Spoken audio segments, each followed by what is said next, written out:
Tuhan itu Allah yang korporat. Dia Allah untuk banyak orang dalam perjanjian lama.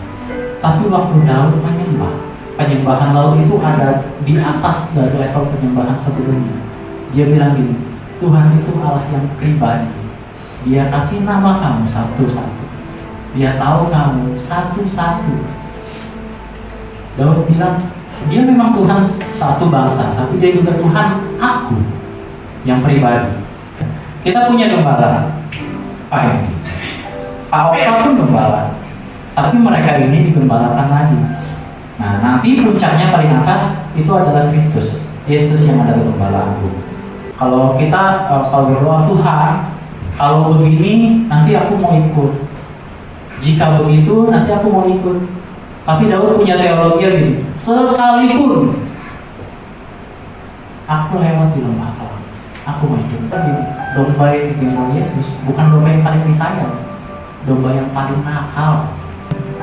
Seperti saya sekarang ini nih, belum tentu Tuhan berkenan loh. Tapi Tuhan lebih senang kalau saya jalin hubungan sama dia, dipanggil dengan namanya masing-masing.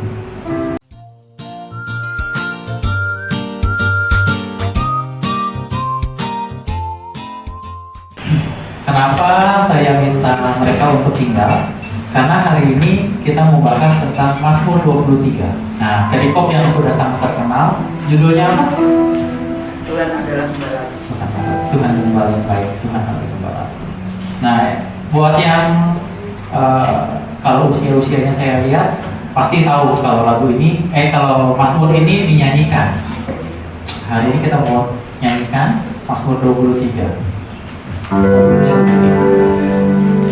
Tuhan adalah gembalaku, takkan kekurangan aku. Dia memberikan aku di padang yang berlumpur hijau.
biar semua bisa paham. Kamu namanya kemurahan. Firman Tuhan bilang begini, kebajikan dan kemurahan. Ngapain dia? Mengikuti. Ikut dong, gimana? Actingnya kurang beres nih. ulang ya. Ini namanya tadi apa? Kebajikan. Ini? Kemurahan. Mazmur 23 ayat 6 bilang begini. Kebajikan dan kemurahan mengikuti seluruh. Sampai kapan kebajikan dan kemurahan? Semua.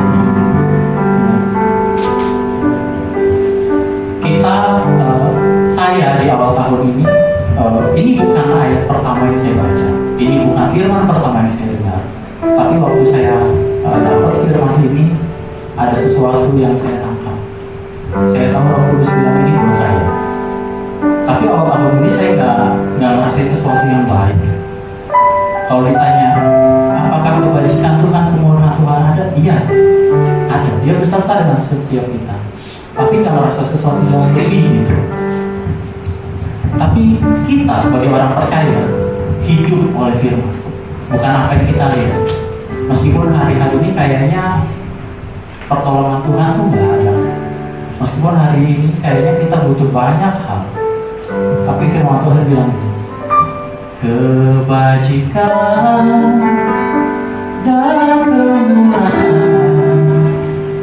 mengikuti seluruh hidupku.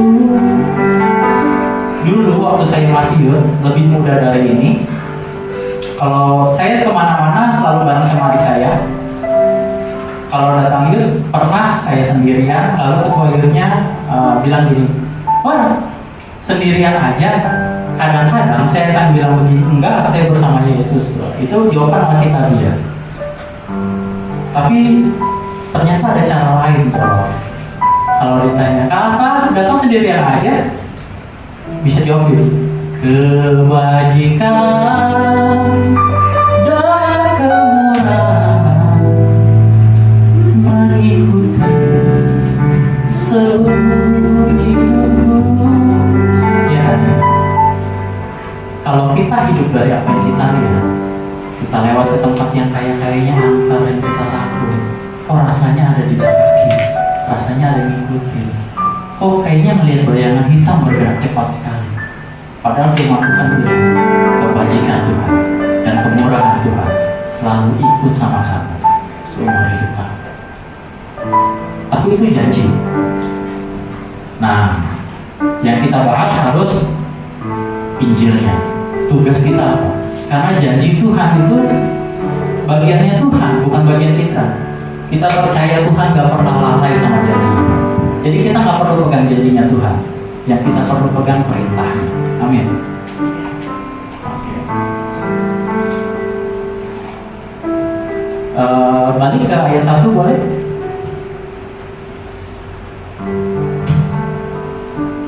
Mazmur 23 ayat 1. Demikian firman Tuhan. Mazmur Daud, Tuhan adalah gembalaku, takkan kekurangan aku. Ia membaringkan aku di padang yang berumput hijau. Ia membimbing aku ke air yang tenang. Nah, karena ngomongin gembala dan domba, dalam tradisi Barat itu nanti ada namanya anjing penjaga. Tapi di Timur itu kurang populer untuk anjing penjaga. Saya cari tahu apa aja sih karakter gembala. Saya dapat 4. Yang pertama itu gembala harus lembut dan sabar. Kenapa? Karena domba itu setelah diteliti adalah makhluk yang bodoh. Dia lebih bodoh dari babi. Dia nggak punya inisiatif. Jadi untuk awal domba itu harus ditarik-tarik supaya mau ikut, supaya mau pergi. Yang kedua, gembala itu harus tegas dan disiplin. Kalau nggak tegas, domba bisa mati. Kalau nggak disiplin, domba bisa mati. Contohnya begini, domba itu nggak punya senjata. Dia malah punya kelemahan, bulunya sangat tebal. Kalau di sini enggak, tapi ini kan yang tulis Daud hidup di daerah timur. Domba di sana bulunya sangat tebal. Jadi nggak usah ada ancaman hewan buas, air hujan saja turun, dia nggak bisa lari karena bulunya akan jadi sangat berat. Untuk minum, gembala harus cari air yang tenang. Kalau airnya ada arusnya sedikit, lalu kena bulunya, domba itu akan mati tenggelam. Jangankan untuk mempertahankan diri, untuk minum aja dia butuh gembala. Yang ketiga dibilang begini, harus memberi makan. Jadi gembala itu adalah sosok yang bukan cuma memberi minum, tapi juga makan. Artinya kebutuhan sehari-harinya si domba. Karena domba punya jarak pandang itu paling jauh 2 meter. Jadi dia cuma makan rumput yang dia lihat. Sejauh itu aja. Ketika nggak ada rumput lagi dia makan tanah. Makanya domba harus perhatikan itu. Gembala harus perhatikan itu dengan baik. Lalu gimana kalau seandainya ada hewan buas datang? Gembala selalu bawa gada dan tongkat gembala. Nah, kalau tongkat gembala kita semua mungkin udah tahu yang melengkung, ya. Itu dipakai untuk tarik domba yang terperosok, nanti ditaruh ke lehernya, ditarik. Bagian bawahnya itu buat nepuk-nepuk domba biar nggak keluar barisan. Tapi gada itu biasa dipakai untuk hewan buas, segede tongkat kasti kurang lebih, bentuknya kurang lebih seperti itu untuk pukul hewan buas. Yang terakhir, ciri khasnya gembala itu yang paling utama berbicara dengan domba. Kalau di sini domba hidupnya nggak lama ya. Kalau di sini domba sebentar dipotong jadi kurban. Tapi di daerah timur enggak. Jadi di sana itu domba dipanggil dengan namanya masing-masing. Namanya itu biasa ciri khas tubuhnya. Kaki coklat gitu, kaki pendek, misalnya seperti itu. Nah, di Alkitab kalau kita cari tentang gembala, Alkitab akan tulis ada 3 sebutan tentang gembala. Kita mau buka di 1 Samuel 17. 1 Samuel 17 ayat 34 sampai 36.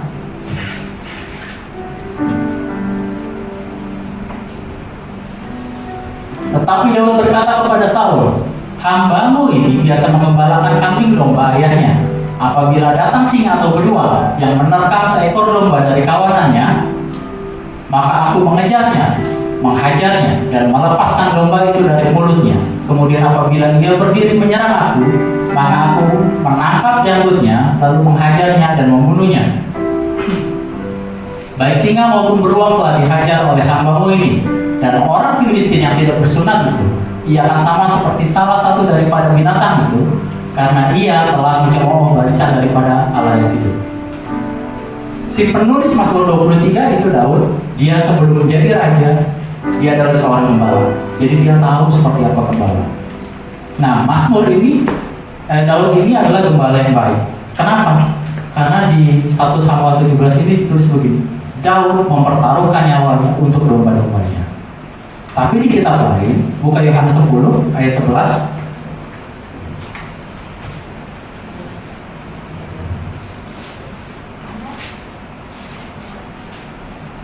"Akulah gembala yang baik." Siapa ini? Yesus yang bilang ya, "Akulah gembala yang baik." Gembala yang baik memberikan nyawanya bagi domba-dombanya. Masih sama di perjanjian lama. Kita lihat ada perbedaan di sini. Kalau Daud adalah gembala yang baik karena dia mempertaruhkan nyawanya. Yesus adalah gembala yang baik karena dia menyerahkan nyawanya. Padahal dua-duanya gembala yang baik. Tapi kenapa yang satu mempertaruhkan, yang satu malah menyerahkan? Ternyata dilihat dari tujuannya, kenapa Daud mempertaruhkan nyawanya? Supaya dombanya selamat. Kenapa Yesus menyerahkan nyawanya? Supaya dombanya juga selamat. Jadi Alkitab tulis begini, berdasarkan kematiannya, Yesus adalah gembala yang baik. Amin. Nah, itu yang pertama, gembala yang baik. Yang kedua adalah gembala yang agung. Kita buka di 1 Petrus 5 ayat 1 sampai 4. Hari ini akan buka agak banyak. 1 Petrus 5 ayat 1 sampai 4. "Aku menasihatkan para penatua di antara kamu." Nah, penatua, pemimpin jemaat ya. Aku menasihatkan para penatua di antara kamu. Aku, sebagai teman penatua dan saksi penderitaan Kristus yang juga akan mendapat bagian dalam kemuliaan yang akan dinyatakan. Gembalakanlah kawanan domba Allah yang ada padamu, jangan dengan paksa tetapi dengan sukarela, sesuai dengan kehendak Allah, dan jangan karena mau mencari keuntungan, tetapi dengan pengabdian diri. Janganlah kamu berbuat seolah-olah kamu mau memerintah, atau mereka yang dipercayakan kepadamu, atas mereka yang dipercayakan kepadamu, tetapi hendaklah kamu menjadi teladan bagi kawanan domba itu. Karena maka kamu apabila Gembala Agung datang, kamu akan menerima mahkota kemuliaan yang tidak dapat layu. Jadi ada yang namanya Gembala Agung yang membagikan hadiah, namanya mahkota kemuliaan. Itu adalah hadiah mahkota kehormatan yang diberikan untuk para gembala, gembala-gembala kecil. Kenapa disebut Gembala Agung? Karena dia adalah pemimpin dari gembala-gembala kecil. Ya. Kita punya gembala, Pak Edi, Pak Oka pun gembala, tapi mereka ini digembalakan lagi.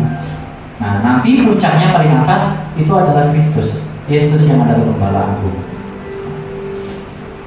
Kata Gembala Agung itu kalau dalam bahasa Inggrisnya King James itu ditulis sebagai chief shepherd, chief pemimpinnya. Jadi agung itu berarti yang memimpin mereka. Yang ketiga, biar cepat. Yang pertama tadi gembala yang baik. Nah, berdasarkan kematiannya Yesus adalah gembala yang baik. Yang kedua, berdasarkan pengupahannya Yesus adalah gembala yang agung. Yang ketiga, gembala yang besar. Ibrani 13 ayat 20.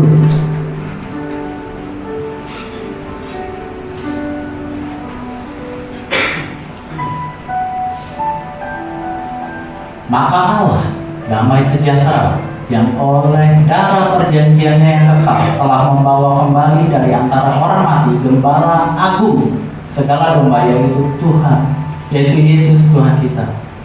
Sama ya, Gembala Agung juga. Tapi bedanya begini, di 1 Petrus 5 itu kata Gembala Agung menggunakan kata Yunani, yaitu Archioimenos. Kenapa bergema ya? Boleh dilihat? Archioimenos, yang berarti chief shepherd, pemimpin gembala. Nah, tapi gembala yang besar ini ditulis dalam Ibrani 13 menggunakan bahasa Ibrani, yaitu megas, yang kemudian diadopsi ke bahasa Indonesia jadi mega. Nah, kata mega itu berarti bukan ternyata bukan agung, meskipun bisa ke sana. Tapi kalau ke bahasa Indonesia, kamu datang ke gedung yang besar, bilang gedung itu mega, apa gedung itu agung? Itu kan untuk menyatakan betapa besarnya bangunan. Nah, jadi kata megas ini berarti besar. Yesus adalah gembala yang besar, great shepherd, besar. Kalau dalam bahasa Inggris bisa agung, tapi dalam bahasa Indonesia itu besar. Jadi yang ketiga, gembala yang besar. Dilihat, firman Tuhan bilang begini, maka Allah damai sejahtera yang oleh darah perjanjian yang kekal telah membawa kembali dari antara orang mati Gembala Agung. Jadi dilihat dari kebangkitannya, Yesus adalah gembala yang besar. Kita catat Yesus sebagai 3 sebutan gembala. Dia gembala yang baik, dia gembala yang agung, dia juga gembala yang besar. Nah, gembalanya kita udah tahu. Kalau ada gembala, pasti ada domba. Siapa dombanya? Masalahnya itu. Apakah orang percaya adalah dombanya? Ya bukan. Apa semua orang percaya itu domba? Enggak juga. Apa semua orang yang enggak percaya itu bukan domba? Kalau ngomongin percaya nggak percaya nih, waktu baca ini saya ingat ceritanya tentang Ishak sama Ismail. Kalau ditulis di Alkitab begini, Ishak itu yang mau dipersembahkan oleh Abraham. Tapi kalau di agama lain ditulis Ismail lah yang mau dipersembahkan oleh Abraham. Oh, itu ada perbedaan dan memang cukup lama diperdebatkan sampai sekarang. Tapi sebetulnya nggak ada masalah mau Ishak atau Ismail. Itu bukan poinnya. Oh, intinya yang dipersembahkan itu anak domba. Coba siapa tokoh dalam agama manapun yang disamakan, yang dikasih julukan anak domba? Cuma satu, Yesus. Nggak masalah mau siapa yang dipersembahkan. Ujung-ujungnya yang disembelih itu Yesus. Satu Alkitab ini ceritanya cuma tentang Yesus. Dari awal sampai akhir ceritanya cuma tentang Yesus. Injil keselamatan. Nah, jadi sekarang kita tahu kalau orang percaya kemungkinan adalah domba. Orang yang tidak percaya seringkali dibilang domba yang tersesat, tapi bukan. Orang tidak percaya itu kambing. Tapi orang yang belum percaya sekarang tidak percaya. Tapi kalau besok dia percaya gimana? Ya kambing apa domba? Alkitab tulis begini, Yohanes 10 ayat 16.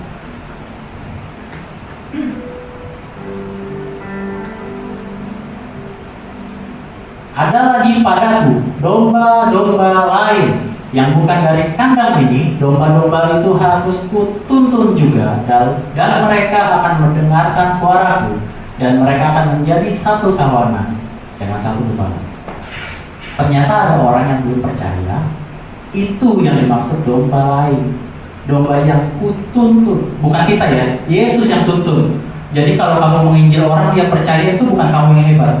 Yesus tetapkan dia untuk menjadi satu kawanan dengan satu gembala. Gembala-gembala kecil yang tadi memimpin. Jadi ada klasifikasi domba-domba. Kita nggak tahu mereka kambing atau domba. Kita pandang mereka semua domba yang tersesat. Karena kita nggak tahu itu. Yesus yang tahu, dia yang tuntun. Tugas kita menginjil. Tugas kita memberitakan Injil kemanapun kita pergi. Nah, ternyata selain gembala juga punya tugas. Domba juga punya tanggung jawab. Ulangan 4 ayat 7. Ulangan 4 ayat 7. Sebab bangsa besar manakah yang mempunyai Allah sedemikian dekat kepadanya, seperti Tuhan Allah kita, setiap kali kita memanggil kepadanya. Itu begini, bangsa mana yang Tuhannya dekat seperti Allah kita. Banyak ya. Tapi Mazmur 23 bilang begini, dari ayat 1 sampai akhir dia bilang gini, Tuhan adalah gembalaku, takkan kekurangan aku. Ia memberikan aku, selalu aku. Jadi Tuhan itu Allah yang korporat. Dia Allah untuk banyak orang dalam perjanjian lama. Tapi waktu Daud menyembah, penyembahan laut itu ada di atas dari level penyembahan sebelumnya. Dia bilang gini, Tuhan itu Allah yang pribadi. Dia kasih nama kamu satu-satu. Dia tahu kamu satu-satu. Daud bilang, dia memang Tuhan satu bangsa, tapi dia juga Tuhan aku yang pribadi. Nah, jadi tanggung jawab domba yang pertama itu ada hubungan. Domba harus bangun hubungan sama gembalanya sampai dia punya hubungan yang pribadi dengan gembalanya. Kalau kamu domba, kamu harus bangun hubungan sama gembala kamu yang agung. Ya gembala kecil juga lah, tapi yang terutama gembala yang agung. Gembala-gembala kecil itu nggak masalah kok, langsung dilengkapi ke Tuhan. Fungsi utama domba dalam dunia timur, kalau di barat itu domba biasa diambil susunya, dagingnya gitu ya, disembelih sebagai kurban, itu biasa. Tapi dalam dunia timur di eranya Daud, Musa, fungsi domba memang ada yang disembelih, ada yang diperas susunya, tapi fungsi utamanya itu diambil bulunya, jadi wool. Jadi artinya gini, domba itu hidup untuk waktu yang lama dengan gembalanya. Kalau usia domba 8 tahun, mungkin dia hidup sama gembalanya bisa 5 tahun, bisa 7 tahun. Karena woolnya itu yang diambil. Bukan, fungsi utamanya bukan dagingnya, woolnya. Jadi domba itu, kalau kamu domba, kamu juga menghabiskan waktu yang panjang. Ada interaksi sama gembala kamu, sama Tuhan. Kalau kamu domba, kamu punya tanggung jawab juga untuk bangun hubungan dengan Allah. Nah, Yohanes 10 ayat 3 tulis begini. Kalau Tuhan itu memberikan nama untuk setiap dombanya.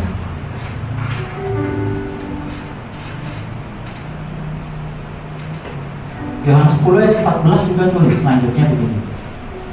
Kalau Tuhan, gembala itu mengenal dombanya dan dombanya mengenal dia. Artinya apa? Kalau kamu punya hubungan, kamu bukan cuma mengenal Allah, kamu juga dikenal sama Allah. Banyak orang Kristen itu cuma mengenal Allahnya, tapi sombongnya bukan main gitu. Belum tentu kamu dikenal Allah. Saya kasih tahu ya.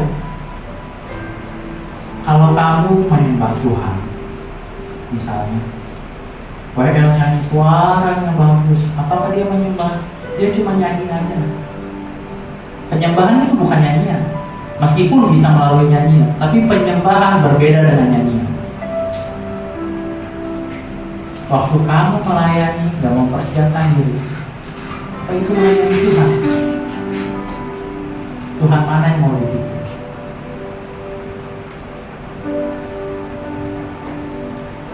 Alkitab tulis Tuhan lebih senang, lebih berkenan kepada telinga yang mendengar daripada kurban bakaran. Tuhan lebih senang dengan hubungan yang kita jalin dibanding pelayanan di sini. Seperti saya sekarang ini nih, belum tentu Tuhan berkenan loh, tapi Tuhan lebih senang kalau saya jalin hubungan sama Dia. Yang pertama, tanggung jawab domba itu bangun hubungan. Balik ke Mazmur 23.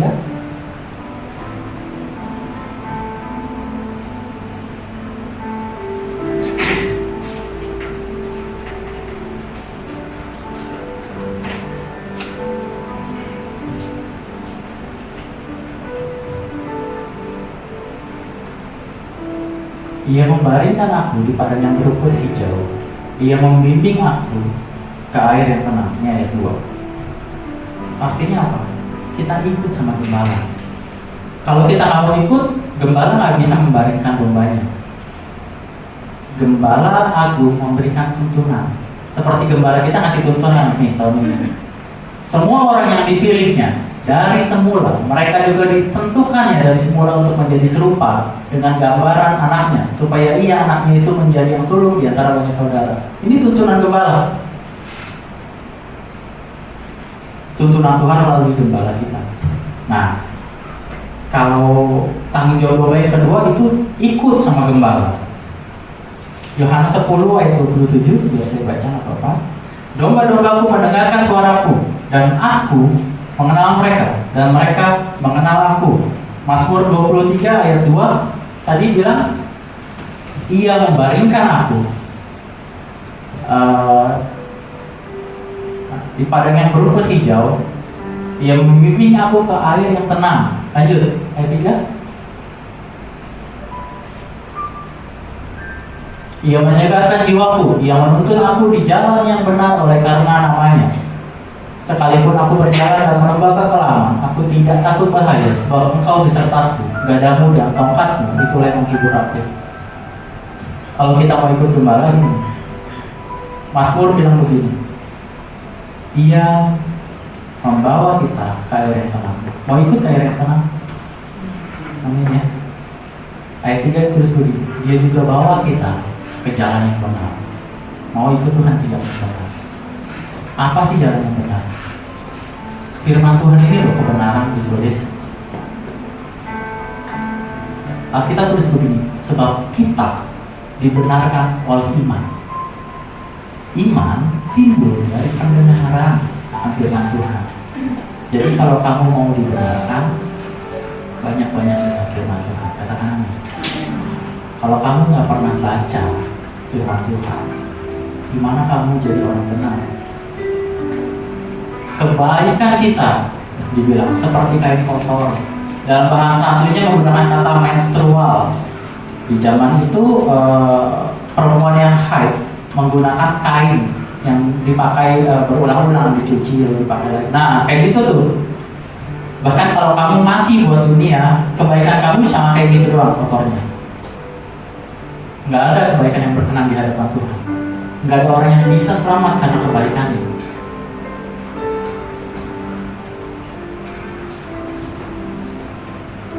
Minggu lalu ada yang, saya dengar ada yang tanya begini,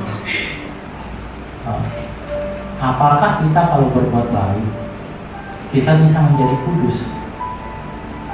Tuhan kita kan benar. Kalau kita ikut Tuhan, kita harus jadi orang yang benar. Tapi Dia juga Allah yang kudus. Makanya ditulis kuduslah kamu. Makanya kalau mau ikut Dia, kamu juga harus jadi kudus. Ikut Tuhan itu nggak mudah. Kalau kamu mau cari yang gampang-gampang, jangan ikut Yesus, jangan ikut Yesus. Karena tuntutan seorang Kristen adalah menjadi serupa dengan gambaran anaknya. Tujuan jadi Kristen itu serupa dengan Kristus. Lalu gimana caranya untuk jadi kudus? Betul orang kudus berbuat baik, tapi orang baik nggak jadi kudus. Orang baiknya kayak kotor, gimana mau kudus? Ada cara-cara menjadi kudus kalau saya cari ya. Ada yang bermeditasi, dia naik gunung gitu ya. Maka itu jadi kudus. Kalau saya punya pikiran kotor, saya tiap kali melihat perempuan, waduh pikirannya selalu mesum gitu ya. Saya mau jadi kudus, saya naik ke gunung 10 tahun. Pertanyaannya, ketika di gunung 10 tahun saya taruhlah meditasi atau sebagainya lah, bertapa gitu, apakah saya mesum di gunung selama 10 tahun? Enggak. Yang saya lihat cuma kambing gunung, masa nafsu? Tapi ketika saya turun lagi, apa pikiran saya masih kotor? Pasti. Ketika kamu naik ke gunung 10 tahun turun, kamu kan jadi kudus. Kamu jadi kiper. Kamu nggak tahu apa yang terjadi di dunia. Kamu jadi kampungan. Kamu nggak tahu apa-apa perkembangan zaman. Menyendiri nggak buat kamu jadi kudus, cuma buat kamu jadi kampungan. Firman Tuhan bilang begini, kalau kamu mau jadi kudus, kamu dekat sama yang kudus. Ini konsep penyembahan. Kalau ditanya, kamu idolanya siapa? Oh, anak-anak muda ya. Kalau masih ABG ditanya idolanya siapa? Artis Korea, girl band, boy band disebut semua. Itu penyembahan. Makanya disebut idola. Kata aslinya kan idol. Sesuatu untuk disembah sebetulnya. Waktu kamu mengidolakan sesuatu, secara nggak sadar kamu menjadi semakin serupa dengan yang kamu sembah. Saya lihat ada beberapa teman saya, dia suka sekali dengan ke Korea-Koreaan itu.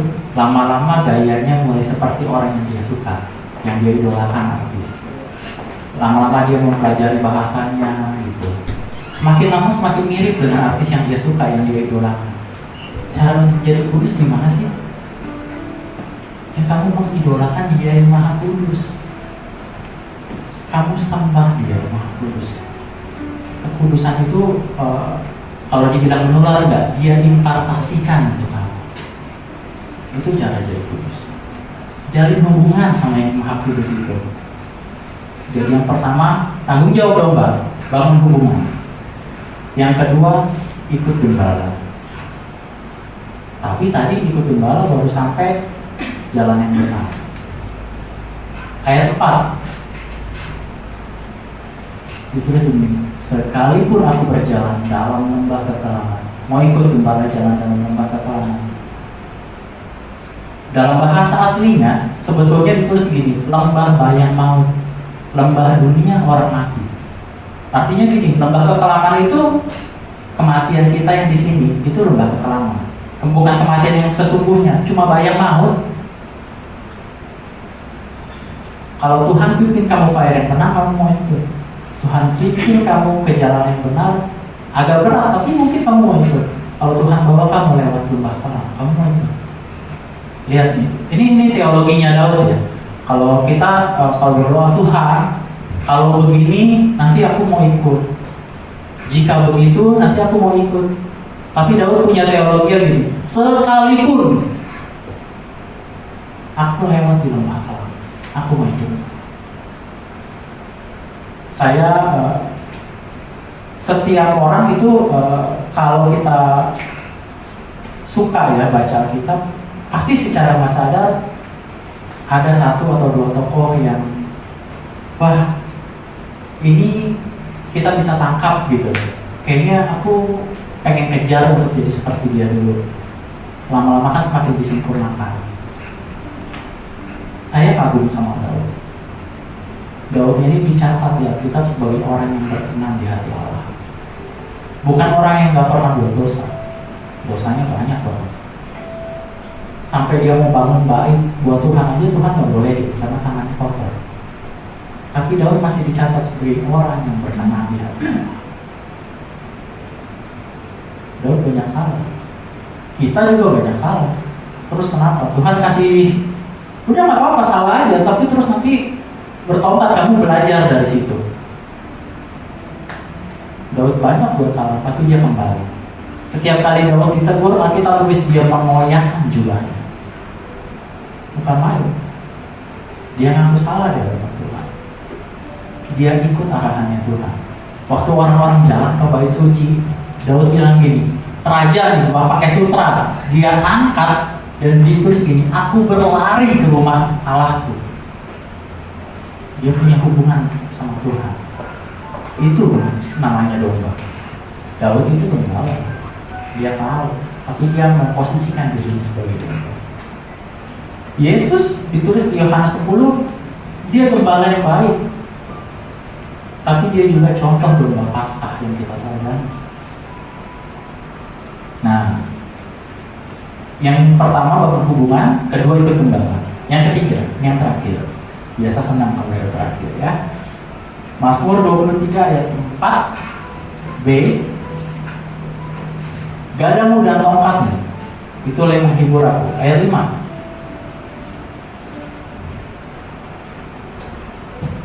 wah salah nih. Itulah yang menghibur aku, engkau menyediakan hidangan bagiku.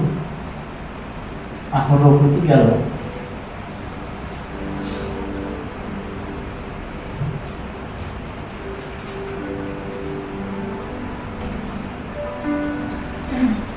Kau menyediakan hidangan bagiku di hadapan lawanku. Engkau mengurapi kepalaku dengan minyak, ialah aku penyembuh. Yang pertama berhubungan, kedua ikut gembala, yang ketiga ini bergantung pada gembala. Itu domba. Domba timur itu bergantung sama gembala. Kalau nggak mau bergantung sama gembala, kita suka lihat ya lukisan Yesus yang gendong domba, tahu kan? Dulu saya pernah dengar ada orang bilang gini, tuh tahu nggak tuh domba yang digendong Yesus? Itu saya tuh, saya disayang sama Tuhan, yang lain di bawah. Ternyata waktu saya mempersiapkan hari ini, saya belajar ternyata domba yang digendong Yesus bukan domba yang paling disayang, domba yang paling nakal. Kenapa? Karena domba yang nakal itu kalau dia nggak bisa diatur, dia dipukul sama gembala. Gembala pukul juga nggak salah-salah. Kenapa? Bulu domba timur itu tebal, dipukul di badannya nggak tembus ke dalam, empuk jadinya. Bagian mana yang nggak ada bulu selain kepala? Kaki. Gembala pukul itu keras, kadang-kadang sampai patah kakinya. Diobatin? Enggak. Didiemin aja, digendong. Nah, itu domba yang nakal yang digendong Tuhan. Jadi harus ada kebergantungan antara domba sama gembala. Sama siapa sih kita bergantung sekarang? Di era seperti ini, pandemi ya, bergantung sama siapa? Keluarga? Bisa? Kesehatan kita nggak ada tempat bergantung. Sama kekayaan kah menyelamatkan? Sama koneksi mungkin? Oh, pekerjaan saya stabil, gaji saya nggak dipotong, saya aman. Kelihatannya bergantung sama Tuhan, tapi enggak, kita bergantung sama kenyamanan kita masing-masing. Bergantung sama Tuhan itu nyaman nggak nyaman, ada ucapan syukur. Makanya Daud kasih teologi sekalipun. Itu namanya bergantung sama Tuhan. Nah, Alkitab tulis begini, Daud itu seorang gembala sebelum dia jadi raja. Ini Mazmur ditulis setelah dia jadi raja kan. Makanya ditulis di ayat 5 gini, engkau mengurapi kepalaku dengan minyak. Waktu di padang rumput, waktu dia cuma gembalakan 2-3 ekor, Tuhan utus nabi untuk mengurapi kepala Daud.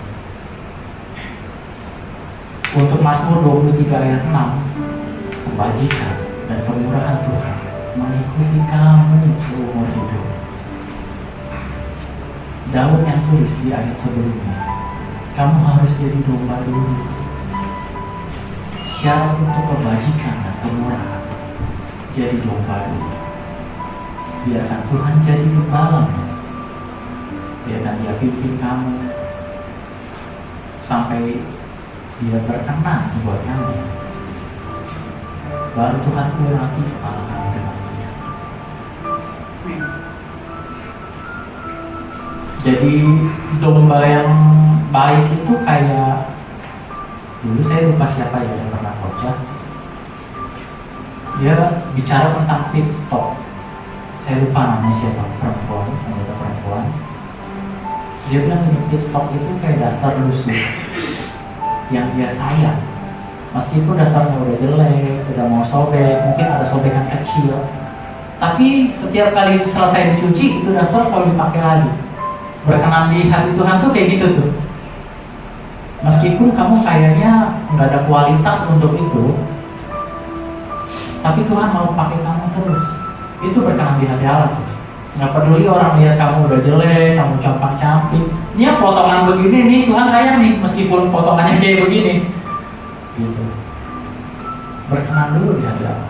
Baru Mazmur tulis, kebajikan dan kemurahan akan mengikuti aku seumur hidup. Dan aku pun akan tinggal dalam rumah Tuhan sepanjang masa. Amin. Demikian firman Tuhan. Kita berdoa. Bapa, terima kasih Kau bersama kami.